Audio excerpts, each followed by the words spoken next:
Universidad de Belgrano. Baja la aplicación V Mobile a tu celular. Cultura, educación, conferencias, doble diploma. Elegí lo que te gusta.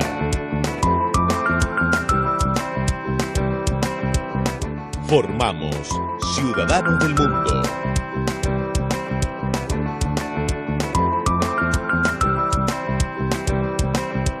Universidad de Belgrano. www.uv.edu.ar.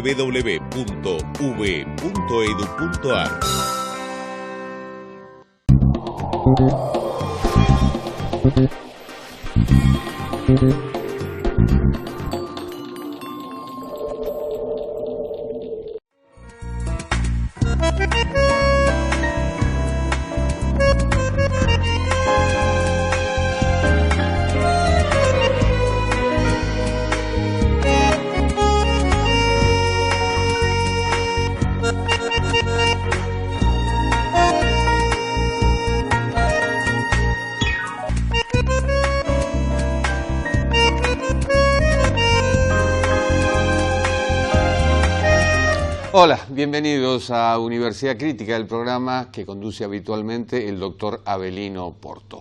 Cada día sabemos algo más y cada día sabemos algo menos, que habrá vacuna hacia principios de 2021, que se está experimentando en este momento, que la Organización Mundial de la Salud va cambiando aquello que fue un ciclo de preguntas y respuestas para orientarnos. Bueno, hay novedades sobre la materia. Hay novedades que se están dando en una suerte de laboratorio a cielo abierto, que es en este momento el mundo. Una suerte de laboratorio en el cual hay ensayo y error. Hay números, hay estadísticas, en fin, en lo que vivimos diariamente. Y a eso sumémosles los sarpullidos de angustia, de depresión, que también tienen que ver con el confinamiento, con las cuarentenas que se están dando en cada país con su particularidad. La pregunta es, por un lado, ¿qué va a cambiar en el mundo? ¿Cómo será el mundo post-pandemia? Sobre todo en el sector educativo, es uno de los ítems. El otro, la economía, cómo va a evolucionar esa economía.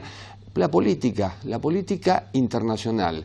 ¿Cómo será ese mundo post-pandemia después, evidentemente, que termine esto? Y también, ¿cómo será la política argentina? Miren cuántos temas, todos ellos reunidos aquí en Universidad Crítica, en instantes nomás.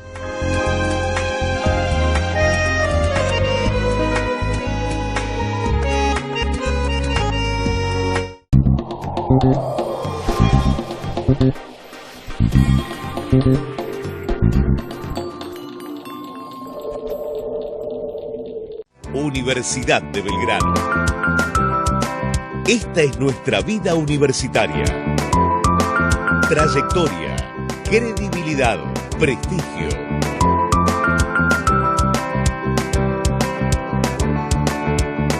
Ciudadano del mundo.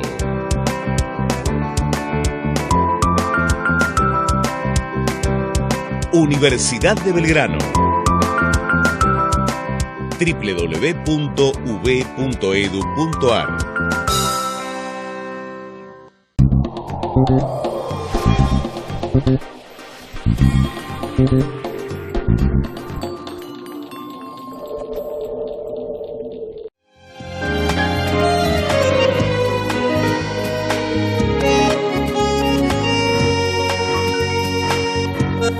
Todos estábamos al borde de la piscina de la virtualidad.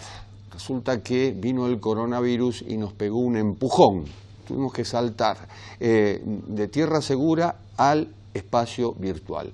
Y la pregunta es, ¿sabemos nadar en ese espacio virtual? ¿Sabemos movernos? ¿Sabemos volver a la orilla? Bueno, le vamos a preguntar al ingeniero agrónomo Juan María Segura, que es asesor, consultor y experto en innovación y gestión educativa. Juan María, bienvenido, ¿cómo estás? Hola Jorge, ¿cómo estás? Muchas gracias por haberme invitado. La pregunta es, ¿la virtualidad llegó para quedarse? Sí, yo creo que la virtualidad había llegado hacía como 20, 25 años y nos resistíamos de alguna manera a abandonar viejos hábitos o viejas instituciones o viejas convenciones, ¿no? Hay un mundo que se conecta, vimos cómo se conecta y converge en la década del 90, que se empezó a gestionar 30 años antes que ese momento, con la revolución de los microprocesadores en los 60s y en los 70s y con la aparición de la computación individual, que en la década del 90 converge y genera el terreno fértil para que el mundo genere una explosión creativa de plataformas, instrumentos, artefactos y capacidad de reorganización muy disruptiva, muy disruptiva. Lo que pasa es que eso ocurre en un mundo de alguna manera ya colonizado por instituciones, prácticas, culturas, idiosincrasias, ideologías. Entonces el diálogo entre uno y otro, entre eso nuevo que emergía, pero que emergía de una manera muy furiosa, atenuada por ahí un poquitito por esa burbuja financiera que en el año 2000-2001 se pincha, y el mundo intenta hacer ver que en realidad era una especie de moda o que era un delirio de algunos locos en hawaianas que andaban vendiendo ahí proyectos que no tenían mucho sustento, pero después recobra fuerza a partir de Wikipedia y todo lo que viene después, ¿no? Con lo cual yo creo que el mundo ya existía, pero estaba costando integrarlo plenamente y mientras tanto seguíamos sosteniendo funcionamiento de instituciones que de alguna manera eran instituciones muy ineficientes en cuanto al uso de la energía humana, ni siquiera digo ineficientes en cuanto al buen uso del tiempo, sino eran ineficientes desde el punto de vista de la eficiencia humana, de la energía humana, y eran muy ineficaces en términos de logros. ¿Sí? Me parece que la virtualidad lo que trae de una manera violenta, repentina, de una manera no deseada, pero a veces de la única manera en la cual el hombre hacemos estos grandes saltos en la historia, nos trae esa discusión, ¿no? ¿Cuánto de esto puede efectivamente incorporarse a nuestras vidas para hacernos tener una vida más sensata, más armoniosa, en donde el concepto de eficacia y eficiencia de la vida, no de un proceso, de una organización, recobren sentido, ¿no? ¿Estamos preparados para tanto vértigo? Porque esto fue precipitado. Es decir, veníamos incorporando la tecnología y demás, pero de un día para el otro, de la noche a la mañana tuvimos que quedarnos en casa, de la noche a la mañana tuvimos que apelar a clases virtuales, de la noche a la mañana padres e hijos tuvieron que integrarse en muchos casos para asistir a clases, es decir, la institución en sí, la institución educativa pasó a ser un edificio y el colegio quedó en casa. Sí, totalmente. Yo creo que como principio siempre estamos mucho más preparados de lo que creemos y argumentamos, ¿no? Porque el hombre tiene una capacidad de adaptabilidad extraordinaria y hablando específicamente del sistema educativo, el sistema educativo opera con un aprendiz que tiene capacidades distintivas de adaptabilidad y adoptabilidad en la historia, que es la generación de los centennials. Los centennials son, dicho por todas las mediciones, la generación que más capacidad tiene de comprensión, entendimiento, adopción e incorporación de esta vida de cultura digital a sus propias rutinas, en todos los órdenes, con lo cual la escuela opera con ese sujeto en el corazón de su concepción y de su esencia. Con lo cual yo diría, la escuela yo creo que está por principio mucho más preparada de lo que cree. Ahora, la escuela es un diseño anticuado, la escuela es un diseño ineficaz, la escuela es un diseño que por ahí en lo inmediato no tiene la preparación o los skills, como gusta llamar, para poder acompañar en forma remota a un aprendiz que ellos prefieren presencial, tangible, tocable, próximo, no saben cómo hacerlo, pero eso es en el corto plazo. Si se recapacita toda la fuerza del sistema educativo, dedicamos este año, por ejemplo, a recapacitar a toda la fuerza del sistema educativo, a todos sus trabajadores, docentes, directivos, el año que viene tendríamos, sí, a docentes preparados, pero la escuela seguiría teniendo el mismo diseño anticuado. La pregunta es si no tenemos que modificar estructuralmente diseños, ese diseño en donde hacemos mal uso del tiempo, ¿no? Y me parece que ahí se abren dos discusiones, la discusión de qué hacemos con esta escuela ahora en tiempo de acompañamiento remoto, en donde la escuela definitivamente, Jorge, se desdibuja, definitivamente porque no sabe hacer ese acompañamiento, una discusión, y la otra discusión, que me parece que es la discusión verdaderamente trascendentales, ¿qué hacemos con la escuela? No qué hacemos con la escuela ahora, ¿qué hacemos con la escuela? ¿Cómo emparejarlos tantos en un mundo tan desigual? En un mundo en el cual, ojo, también estamos hablando de sectores urbanos y de sectores rurales, de más difícil acceso, y docentes que evidentemente deberán capacitarse, con programas que también deberán readaptarse, y todo esto en muy, muy poco tiempo. Totalmente, pero en general la incorporación de tecnología tiene en su constitución misma incorporado la variable de la facilidad de adoptación. ¿Por qué? Porque en general son tecnologías que están habilitadas para ser adoptadas a escala. Y a escala, la única manera de que sea adoptada a escala es si su adopción es sencilla. Tomemos el ejemplo sencillo de Zoom, por ejemplo, esa plataforma de software de videollamadas remotos. Zoom tenía a principios de este año aproximadamente 10 millones de usuarios por día. Bueno, hoy tiene 500 millones de usuarios por día. ¿Cómo es posible que se haya multiplicado por 50? No estoy hablando por 5, por 50 el tráfico en una de esas plataformas sin que la plataforma haya sufrido más que, bueno, un poquitito de problemas de seguridad, de que algunas clases o algunos encuentros pueden eventualmente ser hackeados. Pero se multiplicó por 50. Pongámoslos en el terreno más reconocido por nosotros. Imaginemos nuestro colegio físico, en donde en vez de venir la cantidad de alumnos que vienen habitualmente de un mes para otro, se multiplique por 10 o por 20 la cantidad de alumnos. Colapsaría.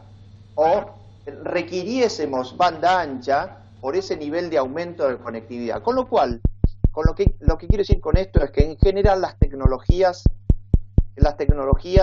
de la información y las comunicaciones, que son estas TICs que generan la matriz de este mundo de hiperconectividad y cultura digital. Esas tecnologías son de diseño sencillo para que sean fácilmente adoptables a escala, con lo cual entrenarse en su uso no es complicado, es mucho más sencillo que lo que probablemente cualquiera de esos docentes que se deberían entrenar en el buen uso de estas herramientas y plataformas haya aprendido antes. Lo que pasa es que generan el fantasma de que tienen una alta complejidad, de que atrás de esto hay que aprender efectivamente a saber codificar y a que el lenguaje de la codificación, que es el lenguaje que está atrás de la construcción de este mundo, pero que no es el lenguaje del usuario, no es el lenguaje que se le reclama al usuario, son mucho más intuitivas. Y de hecho, Jorge, te acordarás, cuando uno se compraba años atrás un aparato mínimamente complejo y tecnológico, el aparato venía con un manual de usuario de 120 páginas. ¿Por qué? Porque si uno no leía el manual no lo sabía operar. Yo te pregunto, ¿cuáles de estas herramientas tienen manual del usuario? Cuando uno se compra un teléfono inteligente, una televisión inteligente o accede a una plataforma, todo es probar, guiarse intuitivamente por donde uno cree que tienen que estar los comandos y las funciones básicas. Bueno, adoptar estas tecnologías tiene mucho más que ver con probar y experimentar y comprobarse que con estar capacitado para comprender su complejidad. Antes era el anciano, era el sabio al que todos recurrían. Hoy es el joven, porque es el que maneja la tecnología. Eso por un lado. Por el otro lado, ¿cómo se maneja el conflicto? Es decir, el conflicto entre padres e hijos y entre los mismos chicos, que antes lo dirimían, no te digo en la esquina, pero sí lo dirimían en el aula o en el patio del colegio, y hoy lo tienen que dirimir en forma virtual. Sí, hoy el manejo del conflicto es una situación muy novedosa porque la situación de entierro te obliga, de alguna manera, te fuerza a resolver el conflicto en el mismo espacio en donde se genera. Muchas veces cuando uno en la situación prepandémica tenía algún conflicto con un familiar, un amigo o un compañero de trabajo, siempre tenía la opción de momentáneamente alejarse de esa persona y salir a oxigenarse, a distraerse, a caminar, a buscar consejos para dirimir ese conflicto en otro lugar. y en ese devenir se oxigenaba, tomaba distancia, permitía que el tiempo opere. Bueno, ahora eso, en este momento eso no ocurre, porque el hogar lo que de alguna manera establece, el límite del hogar lo que establece son como las cuerdas de ese ringside que se ha montado repentinamente, que es el que cuando intentamos, ¿no?, escaparnos del conflicto para que el conflicto se opere solo y se distienda y se desanude, finalmente no ocurra de esa manera y esas cuerdas no vuelven al medio del conflicto. Yo creo que es una oportunidad extraordinaria para, frente a esa restricción que nos genera la convivencia, que aplica, por supuesto, en todos los órdenes de la vida, pero que hoy está presente casi exclusivamente en el hogar, casi exclusivamente ahí, que yo creo que el hogar es el gran protagonista de toda esta tragedia, mucho más que el hospital o que los estados, que la política. Yo creo que es una extraordinaria oportunidad para hacer del conflicto la puntita desde donde se empieza a tirar del hábito de la conversación. El conflicto te fuerza a escuchar, te fuerza a aceptar, te fuerza a comprometerte vía una nueva declaración, porque con esa persona vas a tener que seguir conviviendo durante el tiempo que sea necesario, que pueden ser 2 meses más o hasta fin de año, ¿no? Nosotros pensábamos cuando esto arrancó en marzo que estábamos hablando de un par de semanas, estamos ya llegando a junio y acá seguimos todos juntitos. Entonces yo creo que el conflicto es una novedad, pero es una novedad que nos empuja al centro del ring de vuelta frente a la situación, que nos permite reencontrarnos con la conversación. Y reencontrarnos con la conversación es encontrarnos con el respeto, encontrarnos con la escucha, encontrarnos con la intención. Yo quiero reparar aquello que genera conflicto, porque si no lastima la convivencia. Yo creo que eso puede llegar a ser un muy lindo ejercicio cuando finalmente esas cuerdas desaparezcan y volvamos a convivir este gran colectivo que es nuestra propia comunidad, ¿no? Yo creo que si a esa comunidad retomamos, habiéndonos entrenado en la buena gestión de la conflictividad, me parece que esta pandemia va a haber sido maravillosa. Me quedo con una lección, sobre todo aprender a escuchar. Juan María Segura, muchísimas gracias, un gusto. Gracias a ti, Jorge, muchas gracias. Volvemos en instantes.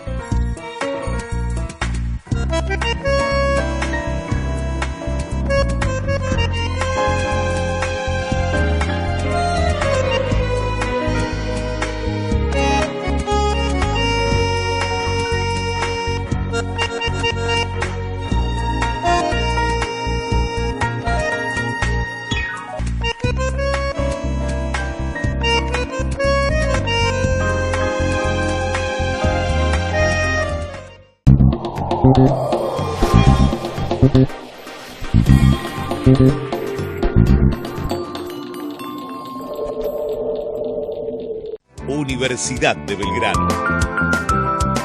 Esta es nuestra vida universitaria. Trayectoria, credibilidad, prestigio.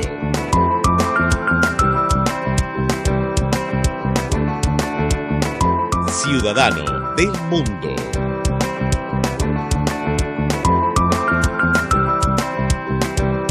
Universidad de Belgrano. www.ub.edu.ar.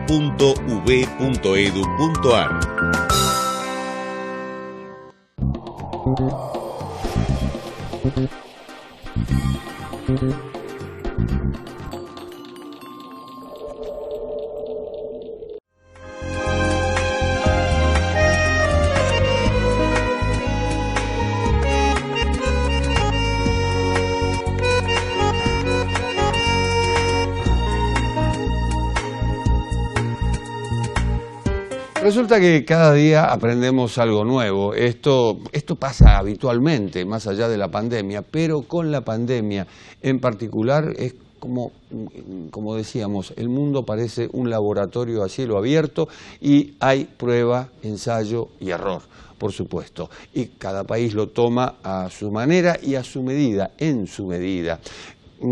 expertos o médicos del noroeste de China dicen ahora que el virus ha mutado, que es diferente, en fin, hay enfermos asintomáticos o hay aquellos que padecen o tienen el virus pero no lo demuestra su cuerpo. Hay tantas dudas y por eso, justamente para aclarar esas dudas, estamos en contacto con el doctor Osvaldo Teglia, que es profesor adjunto a cargo de enfermedades infecciosas de la Facultad de Ciencias Biomédicas de la Universidad Austral. Es médico especialista en medicina interna y en infectología y nos recibe en su casa de Rosario.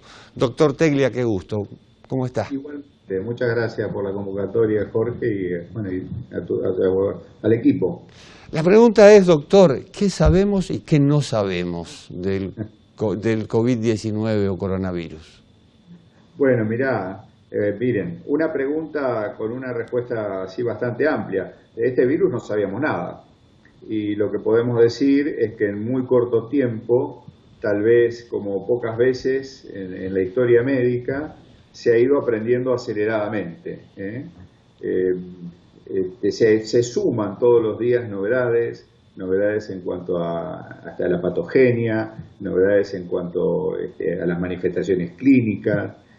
Tal vez no lo que quede por completar, que no es, digamos, por una falta de conocimiento, sino por una cuestión de desarrollo, sean terapéuticas definitivas que nos permitan controlar la infección o en aquellos casos graves hacerlos, digamos, mejorar la evolución y también una efectiva vacuna, que sería uno de los grandes pilares. Pero bueno, es verdad que todos los días se agrega una novedad con respecto a esto y de alguna manera la medicina desde enero está aprendiendo al ritmo de la pandemia. ¿Qué tan grave es la enfermedad cuando desde la Organización Mundial de la Salud dicen es leve, pero a su vez si contrastamos esto con la cantidad de contagiados y la cantidad de fallecidos, bueno, no parece ser tan leve? Bueno, a ver, esto es algo nuevo, es un virus nuevo que tomó a la humanidad muy vulnerable, sin defensas, sin historia previa, sin historia inmunológica. Las estadísticas nos vienen diciendo eso, de que es una afección leve. Por tanto, la gran mayoría de los casos diagnosticados, y eso es el 80%, se curan. Y solamente un 20% se curan y son autolimitados. Van a requerir algún nivel de internación, de complejidad, de los cuales a su vez una minoría de ese 20%, un 5% van a requerir terapia. Ahora, yo me pongo en el lugar del público en general. Cuando yo prendo el televisor todos los días y me están contando de los casos que están en la terapia, de las cifras de mortalidad, y perdoname, pero es lo que estamos viendo, y de las fosas comunes, es muy difícil por ahí no generar algún nivel de ansiedad y de pánico, porque por ahí la novedad no se centra en la gran mayoría de los que se curan, y te diría todavía de un universo mayor, que es la gran mayoría de los que contraen la infección y no nos enteramos, que son los portadores asintomáticos. Ese es el gran enigma, los asintomáticos. Bueno, ¿quiénes son? ¿Dónde están? Gran enigma que se ha empezado a revelar. Se calcula que del total de diagnósticos, eso podría estar por arriba un 25 o un 50%. Son algunas cifras que están saliendo de Estados Unidos, que ya están haciendo estudios poblacionales, o alguna cosa que se empezó a hacer acá en la Argentina, en Buenos Aires, a nivel de las villas. Entonces, ¿eso qué sería? Nosotros estamos viendo la cúspide del iceberg. Nos queda por ahí una interrogante sobre la base, sobre lo que está en inmersión, que podría ser muy grande. ¿Qué significa todo esto? Que la mortalidad por ahí, diluida en una mayor cantidad de casos, se cree que cuando todo esto sedimente, va a ser muchísimo más baja. Algunos expertos hablan de que podría llegar a estabilizarse en el 1%. Ahora, vuelvo, eso por ahí no nos sirve cuando nos enfrentamos a la presentación de esto como una tragedia, sin quitarle tampoco jerarquía o gravedad que la tiene, particularmente en grupos más vulnerables, como son personas ancianas o con ciertas enfermedades debilitantes del sistema inmune. Doctor Teglia, en caso de identificar a una persona asintomática, ¿cuál es el tratamiento? Bueno, tratamientos, te diría que ninguno, ¿sí? Porque se trata la enfermedad y hoy se discute qué tan precoz no deberían comenzarse o introducirse los tratamientos. Pero la identificación del asintomático o del paucisintomático se considera muy importante dentro de las estrategias de control, de mitigación de la expansión del virus en la sociedad. Porque esa persona que está inadvertida, de pronto puede estar trabajando en un supermercado o puede estar yendo a un hospital, por ejemplo, en el caso de un trabajador de la salud. Si es identificado, es separado y se lo disponen aislamiento durante 14 días, que es el tiempo medio de presencia del virus. O sea, lo que tiene de importancia la identificación de los asintomáticos es el ayudar a cortar la cadena epidemiológica. Es un elemento que colabora. Pero esa persona, después de 14 días, ¿deja de tener el virus? En general es un tiempo medio que puede ir a más días. Para eso también hay estrategias, porque el control o el diagnóstico no solo implica el hallazgo del virus inicialmente, sino después un control al alta, en donde deben dar negativos esos estudios que se hicieron inicialmente, que es el estudio de PCR, que son unas siglas para designar una prueba de reacción biológica, porque lo que así buscamos es el genoma del virus, las secreciones respiratorias, su material genético, que es un ARN. Entonces, si está el material genético, el virus está. Se espera que al final haya 2 pruebas tomadas en 24 horas negativos para considerar que esa persona no contagia. Aquel que padeció esta enfermedad, ¿crea anticuerpos? En líneas generales, la gran mayoría sí, y eso es el 90% o más. Déjenme decirle que ahí hay sí un interrogante de cómo se van a comportar a futuro. No hay una visión definitiva de si esto es una enfermedad que se va a poder tener por segunda vez, porque no tenemos un tiempo, una historia para ver cómo se comportan los pacientes. Hoy por hoy la gran mayoría levanta anticuerpos útiles, y es la base de la obtención de uno de los recursos terapéuticos, que es el plasma de convaleciente, plasma o suero de convaleciente, para poder administrárselo a los enfermos en su etapa activa. Tengo entendido que el virus muta. La pregunta es, ¿el virus que apareció en China es el mismo que se trasladó a Italia y España, luego a Estados Unidos, a Argentina, entre otros países? Y en caso de ser el mismo, ¿la vacuna de aparecer a principios del año próximo sería universal? Desde ya que no, el virus va cambiando. Es un virus indígena y en su multiplicación, en su libertad de diseminarse, va cambiando en su composición. De hecho, esto pasa con muchos virus.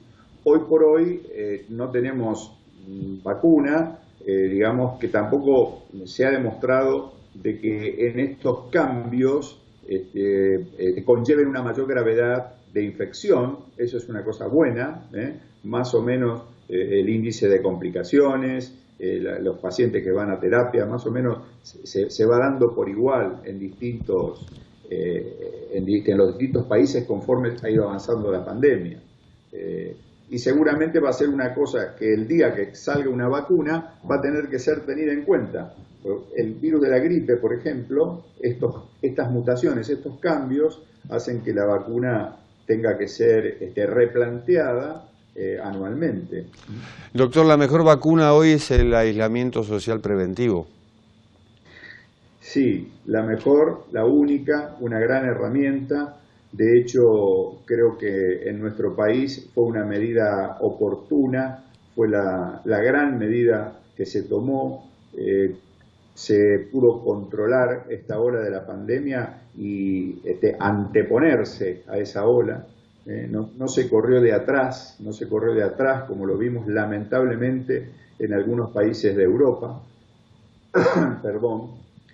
La Argentina en esto, creo que además de la estrategia muy bien planteada por el gobierno, tuvo una situación, un timing muy bueno, porque al ser últimos, acá por ser últimos, corrimos con la ventaja de poder prepararnos, de poder observar cuáles eran las estrategias que iban aplicando otros países y sobre todo de conocer más, porque acá el tiempo siempre fue en favor del conocimiento y fue en favor de disponer de estrategias de diagnóstico. Fíjate que ahora ya tenemos un nuevo test diagnóstico, opciones terapéuticas, y algún día ojalá podamos contar la disposición de una vacuna. De acá el haber sido la cola también nos favoreció. No solo nos favoreció el verano, el que sea un país que tenemos una densidad poblacional diferente, por ejemplo a China o a ciertas áreas de Estados Unidos, sino que aparecimos al final.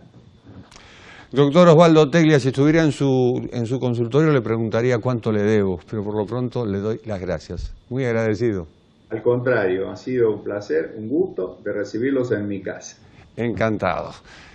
Pausa, volvemos.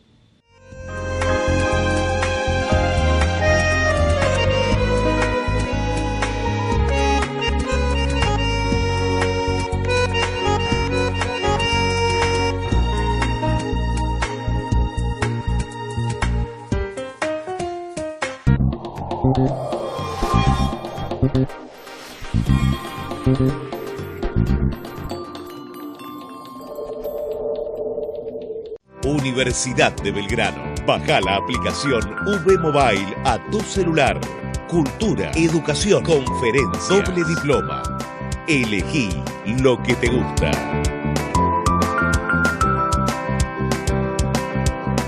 Formamos ciudadanos del mundo.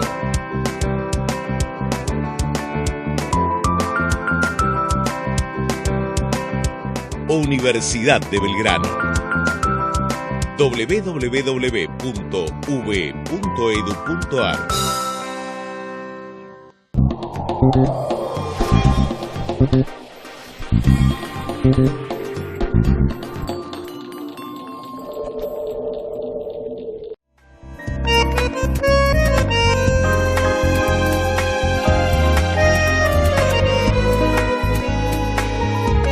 De no ser por la pandemia, hoy estaríamos hablando quizá de conflictos internacionales, conflictos desatados en otros países y conflictos también dentro de Argentina, es decir, crisis política, económica, social. Podríamos estar hablando de Chile, de Bolivia, de Colombia, de Ecuador, de Irak, de Irán, en fin, de tantos países y de tantos conflictos. Sin embargo, algunos de esos conflictos, no todos, algunos han quedado en suspenso y han quedado en suspenso por la pandemia. Y estamos en comunicación con Marita Carballo. Marita es socióloga, es presidenta de la consultora Voices, es presidenta de la Asociación Mundial de Investigadores de Opinión, presidenta de la Academia Nacional de Ciencias Morales y Políticas y de la Academia Nacional de Educación. Hola Marita. Hola, ¿qué tal? Muy bien. Bueno, no estamos hablando de conflictos porque estamos hablando de la pandemia. Y sé que Voices y Gallup hicieron un trabajo sobre la percepción del mundo entero y de la Argentina también sobre la pandemia. ¿Cómo se equilibra la balanza entre la salud y la economía? Mira, hicimos bastantes investigaciones, las venimos haciendo sistemáticamente, para ver qué pasa en el mundo en términos de opinión pública en relación a esta pandemia. Y también tratando, digamos, de profundizar un poco más, ir un poco más lejos y ver qué cambios piensa la gente que puede tener esta pandemia hacia futuro, ¿no? Por un lado, analizar el presente y por otro lado, sus consecuencias y su impacto a futuro. En primer lugar, vemos en todo el mundo, digamos, una enorme preocupación por el tema de la salud y las posibilidades de contagio, sobre todo en un contexto de una enfermedad donde verdaderamente se sabe alarmantemente poco. Entonces, muchas veces los mensajes hasta son contradictorios desde la propia Organización Mundial de la Salud. Entonces es muy difícil moverse en ese contexto. Entonces yo te diría, en primer lugar, una preocupación y un miedo muy grande de contraer la enfermedad. Creo que en la Argentina fue especialmente marcado, porque cuando hacíamos las comparaciones internacionales, veíamos que Argentina, un país con pocos muertos y sobre todo cuando teníamos menos, digamos alrededor de 30, igual estábamos entre los países más preocupados del mundo. También vemos en la Argentina y en el resto del mundo, digamos que el impacto que ejerce la pandemia es muy impresionante en distintos planos. Y si bien algunos señalan algunos beneficios, la verdad es que lo que más sale son cuestiones que tienen que ver con una sensación de incertidumbre, preocupación, malestar importante e incluso, digamos, estados psicológicos bastante difíciles de manejar con este cambio. Con respecto a los conflictos, sí, está todo como un poco parado, digamos, en el sentido de que en la mayoría de los países los ciudadanos se están aferrando mucho a sus gobiernos, digamos, confiando en que sus gobiernos tomen las mejores decisiones para la resolución de la pandemia. En la Argentina, en este caso, también nos encontramos en esta situación, donde hasta el momento la gente apoya marcadamente el accionar del gobierno en lo que hace a las medidas tomadas para el control de la pandemia en términos de salud de la población. Pero también vemos una creciente preocupación por la problemática económica. Visualización de un futuro, yo te diría que en este caso, más que incierto, bastante negro. Imaginarios de altísimo desempleo, que si ahora, digamos, se está dando desempleo, pero está muy controlado por la ayuda del gobierno. La gente está tremendamente preocupada por su empleo futuro y piensa en una altísima probabilidad de que va a quedar sin empleo. Y sobre todo esto se agrava en el caso de los sectores informales, que ya han visto menguados sus ingresos muy marcadamente y a los cuales es muy difícil o más difícil llegar. Igual que a los sectores medios bajos, que también están muy empobrecidos y muchos han quedado sin trabajo o digamos no pueden hacer sus trabajos por el tipo de actividad que realizan si son independientes y están teniendo dificultades muy serias para llegar a fin de mes. ¿Cómo se concilia en Argentina la buena imagen del gobierno con esa incertidumbre y con el malestar social y económico? Yo creo que hay dos cosas. Una que, digamos, muy rápidamente el gobierno priorizó la salud o, digamos, y eso hace que hasta el momento, digamos, lo que ve la gente es que comparado con otros países, nosotros en la Argentina tenemos pocos muertos, que me parece que, digamos, es el único indicador, no digo el único, pero el indicador sin duda más valioso, porque, digamos, todos los indicadores de cantidad de gente contagiada y demás están muy asociados a la cantidad de tests. Entonces, digamos, son menos claros, menos duros, menos reales que los muertos activos. Eso por un lado. Por el otro lado, porque, digamos, el cimbronazo económico, si bien se viene viendo, no se sufrió en la profundidad que vemos puede sufrirse en los próximos meses, marcadamente por esa ayuda estatal. Esta suerte de estado pater familia o estado de bienestar renovado, digamos, justamente remozado por la pandemia, ¿vino para quedarse? Ya, es un gran tema.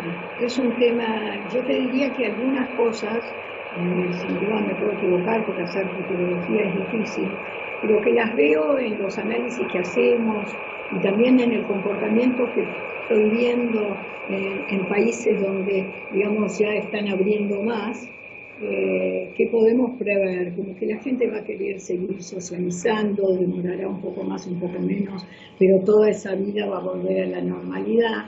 Cambios importantes en el trabajo, porque, digamos, un acelerado crecimiento de la educación informática, por decirlo de alguna manera, o toda gran población sabe usar Zoom y todas estas cosas. Lo que hace, digamos, a lo político y cómo va a ser nuestras vidas y qué es lo que se va a ver, viendo cómo que la gente está, al menos en este momento por el temor, como bastante dispuesta a rescindir derechos en pos de la resolución del problema.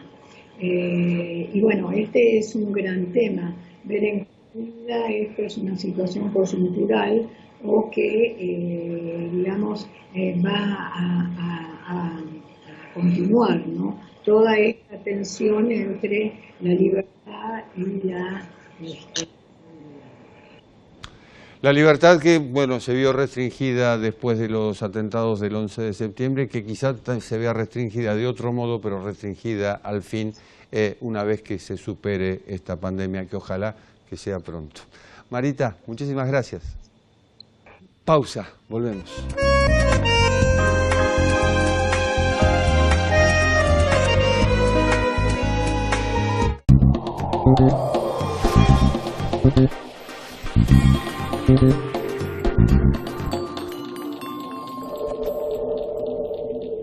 Universidad de Belgrano. Baja la aplicación V Mobile a tu celular. Cultura, educación, conferencias, doble diploma. Elegí lo que te gusta.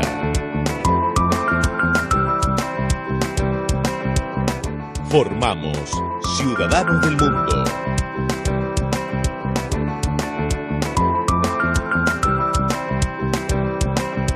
Universidad de Belgrano.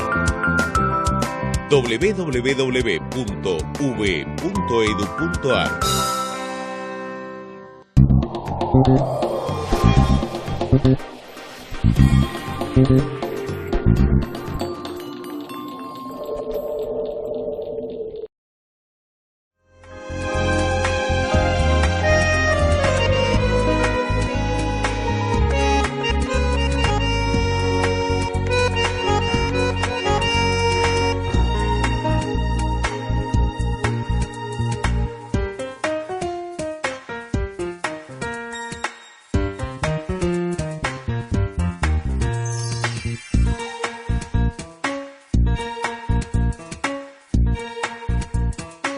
En plan de vislumbrar cómo será el mundo después de la pandemia, hay varias bibliotecas, esta es la realidad.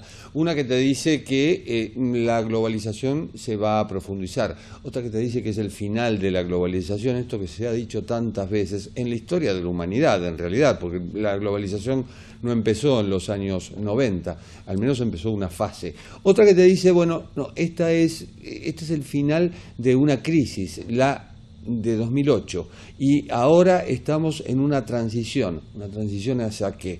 Bueno, son tantas las bibliotecas, por decirlo de algún modo, que hay en este momento, que es bueno al menos anclar en una, y vamos a anclar en la biblioteca de Juan Bataleme, que es profesor de Relaciones Internacionales de la UADE, de la UBA, de la Universidad del SEMA, y es secretario académico del Consejo Argentino para las Relaciones Internacionales, el CARI. Hola, Juan. Hola, ¿cómo estás? Gracias por la invitación, un placer estar en tu programa y un honor. El placer y el honor es mío, es nuestro en este caso. Juan, hablaba de varias bibliotecas, más que bibliotecas, por supuesto, tendencias de pensamiento. Pero te pregunto, ¿cómo ves la era post-pandemia? A ver, excelente, ¿no? Porque uno lo primero que tiende a pensar es hablar de esta cosa de post-pandemia. Bueno, la pandemia va a terminar, la cuarentena en algún punto va a terminar, no necesariamente terminemos con este fenómeno que ha generado el COVID, ¿no? Entonces, ¿cuál es la era post-pandemia? Yo te diría que lo más fácil o lo más rápidamente de ver, para no caer en visiones ni optimistas ni pesimistas, es decir, bueno, en el próximo rango, ¿no? De lo que resta del 2020, una vez que nos relajemos, que ahora esta parte del mundo se relaje, y hacia el 2021. ¿No? Vos lo que vas a tener ahora es un efecto refractario, como vos bien decías al principio en tu introducción, en relación a la globalización. Vamos a sentir que la globalización, como la veníamos viviendo, no está más. O sea, en vez de viajar, nos vamos a teletransportar a través de estas tecnologías como Zoom y todas estas videoconferencias que ahora están desplegando todo su potencial, ¿no? Entonces, en ese aspecto, yo digo que vamos a ver una desglobalización desde el punto de vista de el comercio, desde el punto de vista de la movilidad de las personas, pero no así desde el punto de vista de las comunicaciones, porque esta pandemia ha permitido, gracias a las puestas, trabajar en términos de que la comunicación genera que la globalización continúe. Dicho esto, y este primer periodo de desglobalización, vamos a comenzar en una nueva fase de globalización. La pregunta acá, y vos muy bien lo señalaste también en la introducción, es que esa globalización va a tener un rostro posiblemente norteamericano o occidental, y va a tener un componente muy parecido al de Asia, China, etc.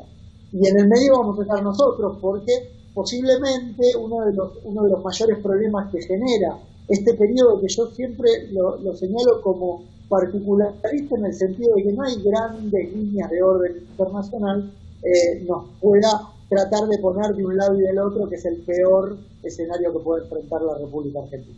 Hay una guerra comercial en curso, guerra comercial tecnológica de divisas entre Estados Unidos y China. Hay también mucho autócrata, es decir, hay mucho líder que está al límite de la democracia y que está marcando el camino en contra de lo que llamamos multilateralismo. ¿Crees que va a imponerse esa tendencia hacia la autocracia en desmedro de, digamos, líderes más republicanos? Existe ese riesgo en la actualidad, y ahí hay una discusión muy importante y muy intensa que se está dando en Occidente a raíz de la pandemia, se está dando en América Latina, que es cómo la naturaleza de las tecnologías que tenemos nosotros hoy en el celular, en nuestras computadoras, que es ubicua, ¿no? Que todas las tecnologías de generación de datos vienen encastradas en otras tecnologías que nosotros usamos habitualmente, ¿no? Y generan miles de bytes de datos al segundo, y eso ha permitido la expansión de una sociedad de control. Lo que antes era, en el caso de las autocracias, como algo muy específico, y a vos en una sociedad autocrática te decían, bueno, te movés a este formato y se acaba. En Occidente era mucho más subrepticio, venía por el lado de lo lúdico, venía por el lado del juego. Yo siempre me sorprendía con qué facilidad cientos de personas entregan sus datos biométricos utilizando aplicaciones de juego como estas que te envejecen, ¿no? O sea, ¿qué necesidad tengo yo de ver mi envejecimiento, ver mi futuro en este preciso momento? Y en parte porque no entendíamos lo que estaba en juego. Ahora que nos dicen, bueno, mirá, las aplicaciones estas van a ser de uso obligatorio y demás, aparece una discusión completamente distinta. ¿Qué uso se le va a dar? ¿Cuánto tiempo van a estar almacenadas? Que no puedan ser utilizadas tanto como individuo, en contra de uno como individuo, pero también, acuérdate que todos somos parte de distintos segmentos, ¿no? Entonces, fácilmente nos pueden identificar como segmentos, no así en términos de individualidad. Y eso genera ciclos de política, ciclos económicos en los cuales nosotros tenemos que estar presentes, o por lo menos saber de que quienes van a usar nuestros datos sean lo suficientemente responsables, y ahí aparecen las dudas, en el uso de los mismos, ¿no? Entonces yo creo que a eso está apareciendo. A esto se suma lo que vos bien dijiste, de que las propias democracias occidentales presentan una tendencia a lógicas autocráticas o a lógicas de democracias menos liberales que antes. Y ahí van a jugar las fortalezas institucionales. Entonces, la discusión política efectiva es cuán fuertes son nuestras instituciones para resistir las tentaciones que hay, producto de que yo no tengo la capacidad de aumentar el control sobre mis ciudadanos. Y acá el concepto que tiene que estar y que tenemos que tener todos grabados a fuego es el concepto de ciudadano, ¿sí? Porque el ciudadano tiene derechos y obligaciones. El pueblo, por así decirlo, es guiado, es llevado. El ciudadano conoce su lugar en estas situaciones. Y acá, en la pandemia, apelaron nosotros como ciudadanos responsables. Nosotros como ciudadanos tenemos la obligación de pedirle a los políticos que se comporten de esa misma manera. Y esta es la discusión que está hoy presente en Europa, en los Estados Unidos y obviamente en América Latina. Hablas de instituciones y el mundo se está manejando con instituciones creadas después de la Segunda Guerra Mundial y muchas de ellas puestas en duda, es decir, su funcionamiento puesto en duda. No vayamos muy lejos. Naciones Unidas, Organización Mundial de la Salud, que depende de Naciones Unidas justamente. ¿Crees que puede haber un cambio finalmente de esas instituciones? No, mira, yo escribí hace poco la idea de que el multilateralismo está en crisis, digamos, pero eso no es original. El punto de decir el multilateralismo de sesgo liberal, del orden liberal generado en el 45, ciertamente que está agotado, pero está agotado por dos grandes razones. Uno, porque ya los estados no definen la política internacional con la misma intensidad que la definían justamente en la segunda mitad del siglo XX. Hoy, actores privados definen de manera activa la política internacional. Ejemplo concreto, Trump le quita el financiamiento a la OMS, viene Microsoft y dice yo te voy a dar el financiamiento. Eso es músculo económico y por lo tanto es influencia política, ¿sí? Los laboratorios influyen en política internacional. Hoy son los que tienen la llave de la solución que vamos a tener para poder volver a una normalidad distinta de la que teníamos antes, ¿no? Entonces, yo ponía el ejemplo de Internet, y Internet hoy es, por así decirlo, gobernada, o la gobernabilidad que se genera en Internet es entre tres actores que tienen distintas jerarquías, pero que están interesados en que eso vaya avanzando en pos de la humanidad. Los estados, los desarrolladores, las empresas de tecnología que comúnmente llamamos, y la sociedad civil a través de las ONG que cuidan que justamente se trate de explotar, porque no voy a ser tan inocente de pensar de que no hay malos usos, sino que cuando aparecen los abusos o las posibilidades de abuso, generar el conocimiento. Esto es lo que se dice la gobernanza multinivel o multipartes, ¿no? Yo creo que el siglo XXI vamos a tener que aceptar de que haya una gobernabilidad multipartes mucho más extendida en temas más chicos, tal vez no el gran acuerdo, sino más bien acuerdos chicos en el sentido de el número de jugadores involucrados y de los temas, ¿no? Pero mucho más funcionales desde el punto de vista de lo que necesitamos. Si me permitís un minuto, un pequeño ejemplo.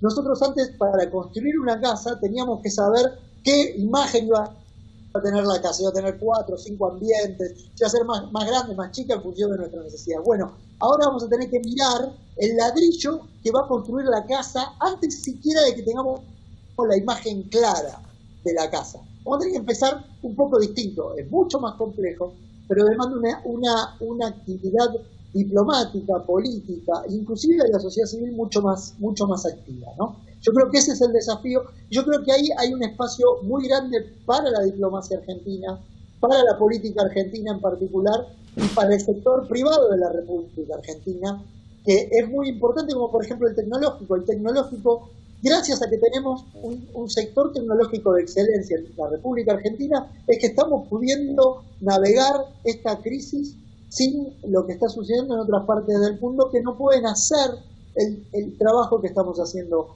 hoy acá en día nosotros. Entonces, yo creo que que el actor privado va a tener un rol mucho mayor en la gobernabilidad. ¿Por qué? Porque tiene interés y tiene intereses en juego en ese mundo tal vez menos global desde el punto de vista de la movilidad, pero mucho más conectado desde el punto de vista de las herramientas digitales. Y qué tema, porque estamos justamente hablando de un fortalecimiento del Estado por la crisis sanitaria, tanto en Argentina como en otros países, en algunos casos impensado ese fortalecimiento del Estado. Juan Bataleme, profe, muchas gracias. Gracias a vos por la invitación nuevamente y buenas noches. Buenas noches, ha sido un gusto y ha sido un gusto también compartir Universidad Crítica, el programa creado y conducido por el doctor Avelino Porto. Haberlo compartido con ustedes, por supuesto. Nos reencontramos en la próxima. Chao.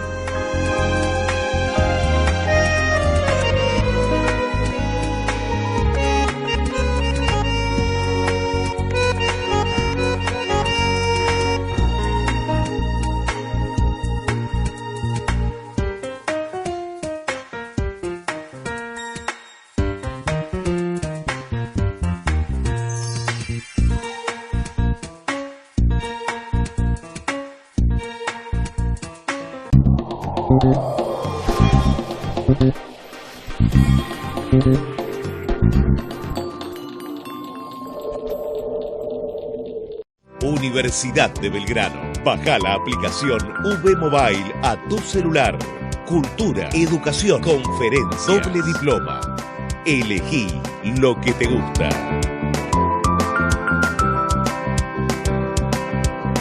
Formamos ciudadanos del mundo.